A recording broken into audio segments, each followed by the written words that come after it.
இன்றே டவுன்லோட் செய்து உங்கள் ஃபேவரட் ஷோக்களை என்ஜாய் பண்ணுங்க. சரியா? அதை இங்க கீழே வச்சுட்டு இப்படி வந்து உட்காருமா.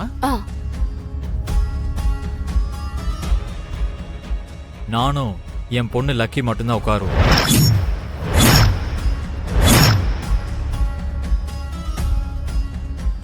இது குடும்பத்தோட உட்கார்ந்து செய்ய வேண்டிய ஹோமம்பா. அம்மா அரவிந்தா, நீ மித்ரா கிட்ட சொல்லலையா? யாரு சொன்னாலும் இவ பக்கத்துல நான் உட்கார மாட்டேன். பூஜை பொருட்களை கொண்டு வந்தது லட்சுமி தானே மித்ரா. ஹோமத்துல அவதாண்டா உட்காரணும். என்னத்த கொண்டு வந்த அவ? கீழே இருந்து கஷ்டப்பட்டு நான் தான் கொண்டு வந்தேன். என் கை நழுவி கீழே விடும் போது கீழே விடாம அவ புடிச்சுக்கிட்டா. இந்த சின்ன விஷயத்துக்கே அவள ஹோமத்துல உட்கார வைப்பீங்களா? அதுவும் கை நழுவி லக்ஷ்மி கைக்கு எதுக்கு வந்தது? அப்போ அதுக்கு அர்த்தம் என்ன? அம்மனோட அருள் அவளுக்கு இருக்குன்னு தானே அர்த்தம். அவ அதை புடிச்சதுனால அந்த அம்மனுடைய அருள் அவளுக்கு இருக்குன்னு ஒத்துக்கணுமா?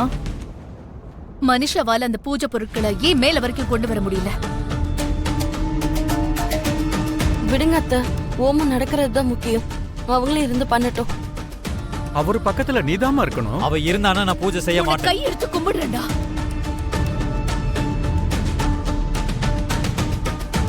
இந்த ஹோமம் மனைவி கூட சேர்ந்து செய்யணும்.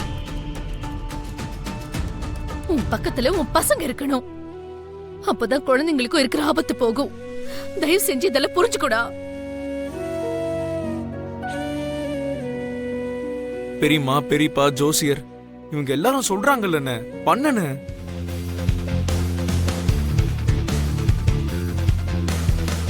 ப்ளீஸ் பண்ணுங்க மாமா. பண்ணுங்கப்பா.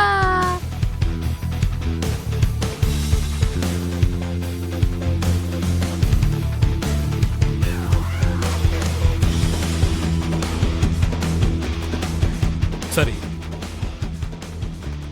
மனைவி கூட உட்கார்ந்து தான் பூஜை பண்ணணுங்கிறதுனால என் பக்கத்துல மனிஷா உட்காருவோம்.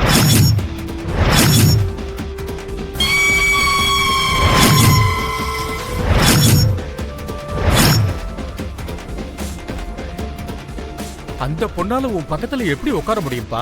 அவ என் வருங்கால மனைவி. தாலி கட்டின மனைவி இருக்கும் போது அவ என் மனைவின்னு நான் நினைக்கவே இல்லை.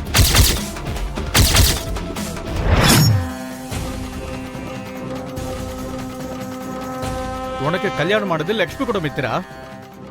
ஆனா என் மனசு இப்ப மனிஷா கிட்ட இருக்கு.